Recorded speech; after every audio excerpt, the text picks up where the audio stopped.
All right, Mopar people, welcome back to the channel. I'm just Drag Truck Joe.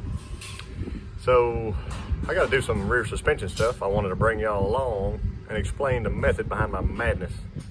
When I last left off, hopefully you saw the video where me and Mr. Rick Seaman put the new 410 Sure Grip 8 3/4 chunk in it and removed the single track 355. So I should have about 500 horsepower with my big block, and I need a little help back here. So you can see I got my nut soaking for my shocks. I got a new set of shocks to put on. I'm not going to clean all this stuff up. I don't have time. I will someday, but not right now. And we're going to put in some traction bars, but before I do that, I got to make a few other steps. See my short little stock shackle there? I got a pair of those from my buddy Andy. Sent me these a while back. I think he had them on his Ram Charger or something. They are perfect for this project, and they should give me about a 2-inch drop in the rear. And here's what that's going to do. When I put my drag radials on this, these springs are going to want to twist, and the pinion is actually going to come upward. So I want to give it a little bit of pinion angle down, and I'm going to do that by cheating a little here and putting those rear shackles on in the back. You see back there? And I'll show you how that's going to work. So we are lengthening this. The front spring eye stays the same, it stays normal. So here is the pinion, and there's an angle to the pinion. It's a big deal in drag racing. So since it stays still, the springs themselves will actually come up slightly in the rear. So that's what that rear shackle is going to do for us there. So when it goes up in the rear, it actually puts the pinion pointing down more, which would be good for us because we're drag racing, or sometimes drag racing. Before the shackle, it is right at 3.5, and that's just a straight hammer handle sitting on top of there. 3.5. Here's what I got for traction bars. And these are the cheapest jigs. I think they were $59. They're fairly heavy, but what we got to do is trim the back plate off. It looks like it's only welded there. They didn't weld it on the top and welded there. So I'm gonna have Joe cut those off and bring them back. There's a shackle in the back. We are showing, trying to go to the bottom of that hammer handle. I'd call about 1 3/4 there. It's just a reference. It's not, doesn't have to be exact. But now that that spring pack has moved upward, watch my rear end. Rear end moves up, pinion points a little bit further down, and that's going to help me some. I don't have time to try to throw some pinion shims in this, but I'm hoping after we get the slapper bars put on, it won't need it. So going back for that. So here's my bar. I got Joe sitting in a truck, and the factory shock plate is right here.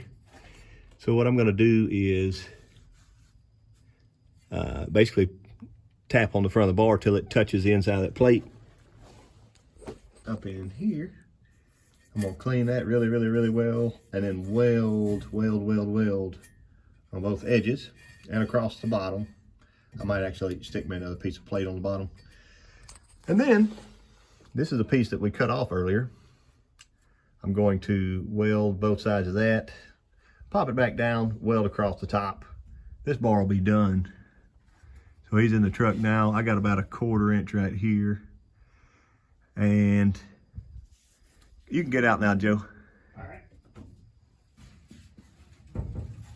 There it went. The truck just raised up just barely. If I want less, I'll cut the snubber off. If I want more, I'll stack a few washers. It's not a big deal, but I think I'm very close, just like that. And here's the top side view. If you don't like this section, you could always cut it off, but I was just running the U-bolts through it. I'm gonna tighten there. And just tap her back a little.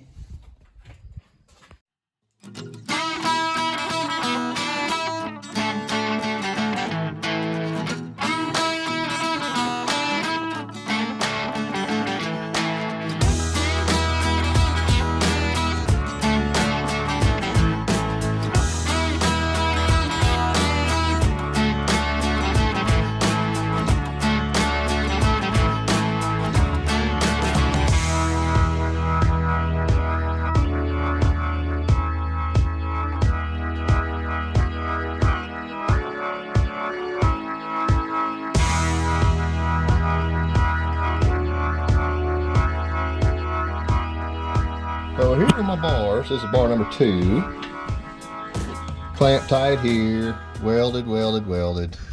Same thing I showed you on the other side. I did my best to make this hit the center of the spring. Push down on it, Joe. So when the rear of the truck squats, that bumper's gonna bump. And it's gonna be a lot more violent than that when it takes off with some good tires. Same thing with this side. One more time.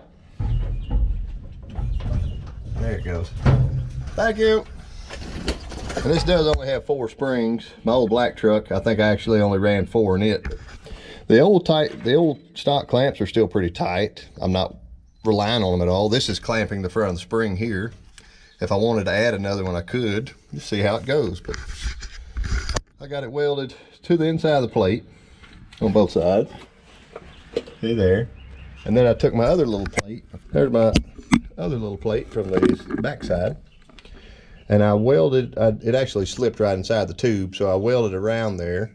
Then I welded at the top where that plate attaches to the back, and then I welded again, stacked another weld. So those are Gorilla welds. They're ugly but strong, so should be good to go. And my traction saga is better. I have seen guys put their shocks vertically. I guess I could do that if I wanted to, even just by moving the top hole over some, where they would dampen more like that. But these are just old stock part store shocks, so they may not provide a lot of stuff anyway. Much better than the junk that came off there. Anyway,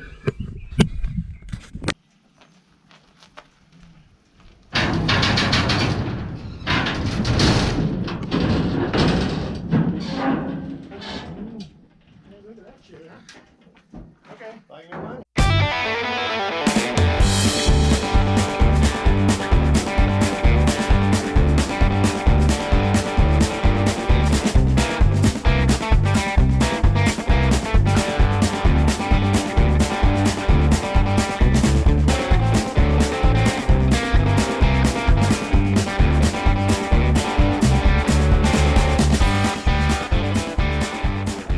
All right, Mopar people.